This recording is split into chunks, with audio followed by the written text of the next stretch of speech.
Hello everyone, I am Pankaj and welcome to my channel lectures on demand. आज मैं आपको बताऊंगा सोल्डरिंग के बारे में। सोल्डरिंग क्या है? सोल्डरिंग जो है एक तरह का मेटल्स को ज्वाइन करने की प्रोसेस है।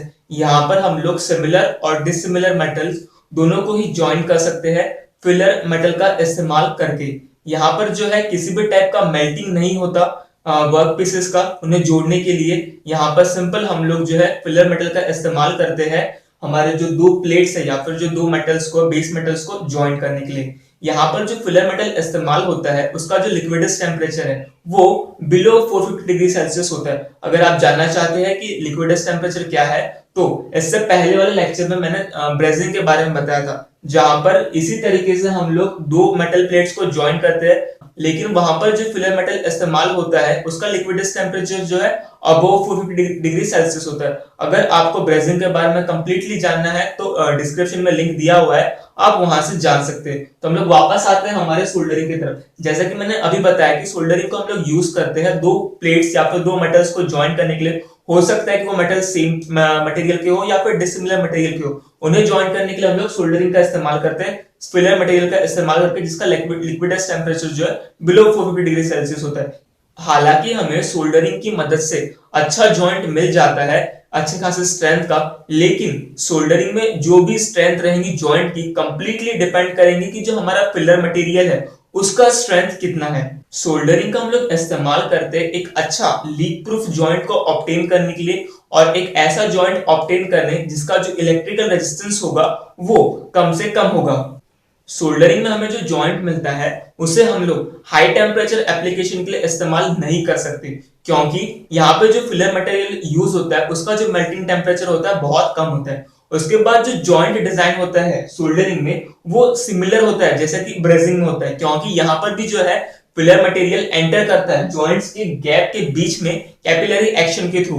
ये सारी चीजें जो है कैपिलरी एक्शन क्या होता है उसके बाद जॉइंट डिजाइन ब्रेजिंग वाले जो वीडियो है उसमें दिया हुआ है, आप वहां पर जाके चेक कर सकते हैं। एक इंपॉर्टेंट पॉइंट वो ये है कि जो सोल्डरिंग में हमें जॉइंट मिलता है वो थोड़ा वीक होता है एज कंपैरिजन टू जो जॉइंट हमें ब्रेजिंग में मिलता है, और इसी वजह से हम लोग जो है कुछ दूसरे मैकेनिकल फास्टनिंग मेथड जो है उनका भी इस्तेमाल करते हैं सोल्डरिंग के साथ। मैकेनिकल फास्टनिंग मेथड मतलब हो सकता है कि हम लोग वहां पे बोल्ट्स यूज करें या फिर रिवेट्स यूज करें एडिशनल स्ट्रेंथ को प्रोवाइड करने के लिए। सोल्डरिंग को परफॉर्म करने से पहले हम लोग जो है सरफेसेस को अच्छी तरीके से क्लीन कर लेते हैं ताकि वो किसी भी टाइप के केमिकल से फ्री रहे। इसकी वजह से होगा क्या कि हमें जो बॉन्ड है वो काफी अच्छा मिलेगा अगर हमारा सरफेस कंप्लीटली क्लीन है। और हम लोग यहाँ पे सॉल्वेंट क्लीनिंग का इस्तेमाल कर सकते हैं, एसिड पिकलिंग का इस्तेमाल कर सकते हैं, या फिर हो सकता है कि हम लोग मैकेनिकल क्लीनिंग भी यूज कर सकते हैं यहाँ पे सरफेस को क्लीन करने के लिए। इन जॉइंट से ऑक्साइड्स को रिमूव करने के लिए और हमारा जो फिलर मेटल है उसे ऑक्सीडेशन से बचाने के लिए हम लोग जो है फ्लक्सेस का इस सोल्डरिंग मेथड में इस्तेमाल करते हैं।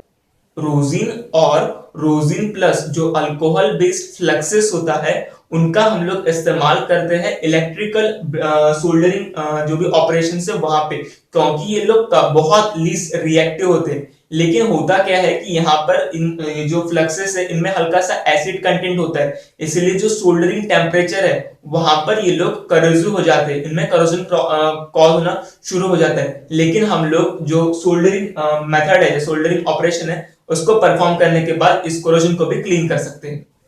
जो ऑर्गेनिक फ्लक्सेस होते हैं जैसे कि जिंक क्लोराइड, अमोनियम क्लोराइड, उनका भी हम लोग जो है यहाँ पर इस्तेमाल कर सकते हैं। लेकिन ये जो फ्लक्सेस होते हैं काफी ज्यादा एक्टिव होते हैं और हमें जो जॉइंट ये लोग ऑब्टेन करके देते हैं वो भी काफी अच्छा होता है। एक और बात ये होती है कि जो ऑर्गेनिक फ्लक्सेस होते हैं थोड़े कोरोसिव होते हैं, इसलिए जब सोल्डरिंग हमारा परफॉर्म हो जाए उसके बाद जो जॉइंट है उसे हमें अच्छी तरीके से क्लीन कर लेना पड़ता है ताकि कोई भी जो फ्लक्स है वो बचा ना रहे।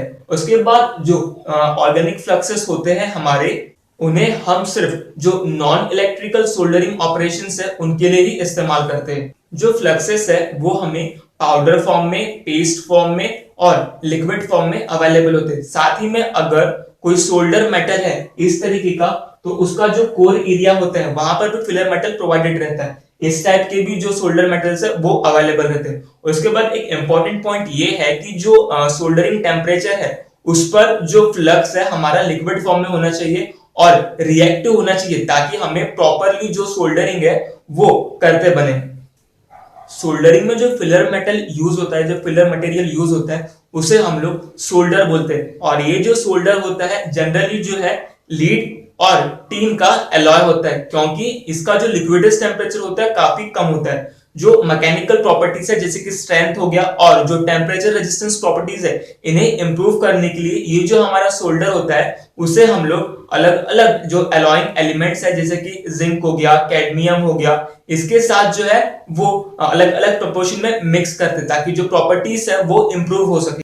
अब हम लोग बात कर लेते हैं कि सोल्डरिंग ये जो ऑपरेशन है इसे परफॉर्म कैसे किया जाता है। जनरली जो है मोस्ट कॉमनली यूज्ड मेथड जिन्हें हम लोग इस्तेमाल करते हैं सोल्डरिंग को परफॉर्म करने के लिए वो है सोल्डरिंग आयरन, उसके बाद डीप सोल्डरिंग या फिर वेव सोल्डरिंग। तो शुरुआत करते हैं हम लोग की सोल्डरिंग आयरन क्या होता है। सोल्डरिंग आयरन जो है वो एक कॉपर रॉड होती है जिसका जो टिप होता है बहुत ही थीन होता है। और ये जो हमारा सोल्डरिंग आयरन है इसे हम लोग या तो फर्नेस में हीट कर सकते हैं या फिर जो इंटरनल इलेक्ट्रिकल रेजिस्टेंस है उसके थ्रू भी हीट किया जाता है। एक बार जब ये कॉपर रॉड का जो टिप है, थीन टिप है, वो हीटेड हो जाए उसके बाद हम लोग इस टिप को इस्तेमाल करते हैं हमारा जो फिलर मेटल है उसे मेल्ट करने के लिए और जॉइंट्स पर जो है अच्छी तरीके से फैला देने के लिए।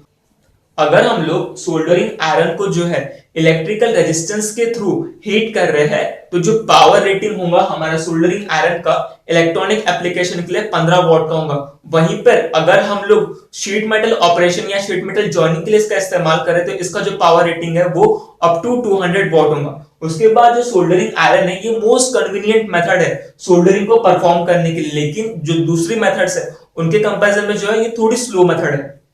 अब हम लोग बात करते हैं हमारा जो सेकंड मेथड है डीप सोल्डरिंग। डीप का मतलब होता है किसी चीज को डुबोना। तो डीप सोल्डरिंग में हम लोग करते क्या है, डीप सोल्डरिंग में सबसे पहले जो हमारा फिलर मेटल है उसे मेल्ट कर देते हैं और एक टैंक के अंदर में फिल कर देते हैं और उस टैंक को क्लोज कर देते हैं। उसके बाद जो हमारा जॉइंट है उसे अच्छे तरीके से क्लीन कर लिया जाता है, उसे फ्लक्स में डुबोया जाता है और एक बार जब वो फ्लक्स में डुबा के हो गया उसके बाद हम लोग इस जॉइंट को जो है जो हमारा मोल्टन पुल है ऑफ द फिलर मेटल उसमें इस जॉइंट को डुबोते हैं और बाहर निकालते हैं और हमारा जो सोल्डरिंग है वो परफॉर्म हो जाता है। अब हम लोग बात करते हैं हमारा जो थर्ड मेथड है वेव सोल्डरिंग। वेव सोल्डरिंग जो है डीप सोल्डरिंग का ही एक वेरिएंट है, एक डिफरेंट टाइप है। इसमें हम लोग क्या करते हैं कि जो जॉइंट है उसे जो सोल्डर टैंक है उसमें डुबोते नहीं, लेकिन जो जॉइंट है उसे हम लोग सोल्डर टैंक के ऊपर थोड़ा प्लेस करते हैं और उसके बाद इस जो टैंक में एक वेव जनरेट होती है और ये जो वेव है ये ऊपर की ओर आती है और जॉइंट के कांटेक्ट में आती है और फिर यहाँ पर जो है ये इस तरीके से शोल्डर परफॉर्म करती है। यहाँ पर जो सोल्डरिंग परफॉर्म होती है थोड़ी क्विक होती है और इसे ये एक टाइप का कंटिन्यूअस मेथड है। इसमें होता क्या है कि जो सोल्डर टैंक है, सोल्डर टैंक के ऊपर से जो हमारे जॉइंट्स है वो पास होते हैं और फिर ये जो टैंक है, टैंक में एक वेव जनरेट होती है और ये जो वेव है इस जॉइंट के कांटेक्ट में आती है, जो फिलर मेटल है यहाँ पर प्लेस हो जाता है और जैसे ही आगे की और ये बढ़ता है हमारा जॉइंट तो हमारा जो सोल्डर है, सोल्डरिंग मेटल, वो सॉलिडिफाई हो जाता है और हमारा जो जॉइंट है वो परफॉर्म होता है। इस तरीके से जो है ये मोस्ट कॉमनली यूज तीन मेथड्स है सोल्डरिंग को परफॉर्म करने की। इसके अलावा भी कुछ मेथड्स है लेकिन उन्हें इतना ज्यादा यूज नहीं किया जाता। अब हम लोग बात कर लेते हैं कि सोल्डरिंग की क्या क्या एडवांटेजेस है और क्या क्या डिसएडवांटेजेस है। हम लोग देख लेते हैं एक एक करके। पहला है लो टेम्परेचर। तो हमारा जो सोल्डरिंग है इसमें हमें बेस मेटल को बिल्कुल भी मेल्ट करने की जरूरत नहीं पड़ती और जो हम लोग फिलर मेटल का इस्तेमाल करते हैं ज्वाइंट करने के लिए उसका भी जो लिक्विडस टेम्परेचर वो भी बहुत कम होता है और काफी जल्दी जो है वो मेल्ट हो जाता है। इसलिए जो टेम्परेचर रिक्वायर होता है यहाँ पे हमें बहुत कम होता है सोल्डरिंग में। सेकेंड है कि joints can be made permanently और टेम्पररी। यहाँ पे हम लोग जो जॉइंट्स मिलता है हमें उसे हम लोग परमानेंटली भी यूज कर सकते हैं या फिर टेम्पररी भी यूज कर सकते हैं। अब देखते हैं कैसे।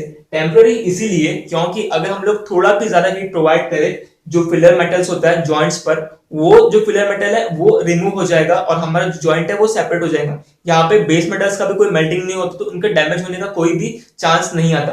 अब देख लेते हैं कि हम लोग उसे परमानेंटली यूज कैसे कर सकते हैं, क्योंकि यहाँ पे जो जॉइंट हमें मिलता है उसका स्ट्रेंथ इतना तो ठीक ठाक मिलता ही है कि हम लोग उसे जो परमानेंट एप्लीकेशन है उसके लिए भी इस्तेमाल कर सकते हैं। नेक्स्ट है कि dissimilar metals can be joint. जो दो अलग अलग मेटल्स है, अलग अलग मेटल्स, उनकी प्रॉपर्टीज अलग अलग है, उन्हें भी हम लोग जो है सोल्डरिंग मेथड के थ्रू जॉइंट कर सकते हैं। उसके बाद जो स्पीड ऑफ जॉइनिंग, यहाँ पर हमें जो हीट रिक्वायरमेंट होती है बहुत ही कम होती है, जिस वजह से हम लोग जो सोल्डरिंग का ऑपरेशन है उसे क्विकली परफॉर्म कर सकते हैं। नेक्स्ट है कि less chance of damaging parts. जैसा कि हम लोग जानते हैं सोल्डरिंग में हमें बेस मेटल्स को मेल्ट नहीं करना पड़ता, सिंपली जो फिलर मेटल है हमारा वो फ्यूज हो जाता है हमारे जो बेस मेटल्स है उनके साथ। और जब टेम्परेचर ज्यादा यूज नहीं हो रहा है तो यहाँ पर जो हमारे मेटलर्जिकल प्रॉपर्टीज है बेस मेटल्स की वो भी चेंज नहीं होती, और जिस वजह से वो बिल्कुल भी डैमेज नहीं होते, उनमें बिल्कुल भी डिस्टॉर्शन नहीं आता। नेक्स्ट है कि parts of varying thickness can be joint. दो अलग अलग पार्ट्स जिनका थिकनेस बहुत अलग अलग है, बहुत थिन पार्ट और बहुत थिक पार्ट, उन्हें भी हम लोग जो सोल्डरिंग मेथड है उसके थ्रू ज्वाइन कर सकते हैं। अब बात कर लेते हैं कि डिसएडवांटेजेस क्या है। हमें जो सोल्डरिंग में स्ट्रेंथ मिलता है जॉइंट का वो थोड़ा कम होता है, और इसीलिए कभी कभार हमें जो दूसरे फास्टनर्स है उनका भी इस्तेमाल करना पड़ता है जॉइंट में। उसके बाद जो नेक्स्ट है कि damage under the high temperature condition. अगर टेम्परेचर कंडीशंस थोड़ी बढ़ जाए तो जो फिलर मेटल है वो हमारा मेल्ट हो जाता है, और इसी वजह से जो हम लोग सोल्डरिंग जॉइंट है उन्हें हाई टेम्परेचर एप्लीकेशंस के लिए इस्तेमाल नहीं कर सकते। अगर हम लोग सोल्डरिंग के एप्लीकेशन की बात करें तो जो इलेक्ट्रॉनिक इंडस्ट्रीज है, पीसीबी बोर्ड्स या फिर जो सर्किट बोर्ड्स है उन्हें ज्वाइन करने के लिए वहां पर जो सोल्डरिंग है उसका काफी ज्यादा एप्लीकेशन होता है। ये था एक कंप्लीट लेक्चर सोल्डरिंग के ऊपर में। अगर आपको मेरा लेक्चर पसंद आया हो तो आप लाइक कर सकते हैं, अगर और भी ज्यादा पसंद आया हो तो आप मेरे चैनल को सब्सक्राइब कर सकते हैं, और आपका कोई भी क्वेश्चन या आपका कोई भी क्वेरी हो तो आप कमेंट सेक्शन में पूछ सकते हैं। साथ ही में व्हाट्सएप और ईमेल भी है, आप वहां पर भी क्वेश्चन पूछ सकते हैं। Thank you very much video को देखने के लिए।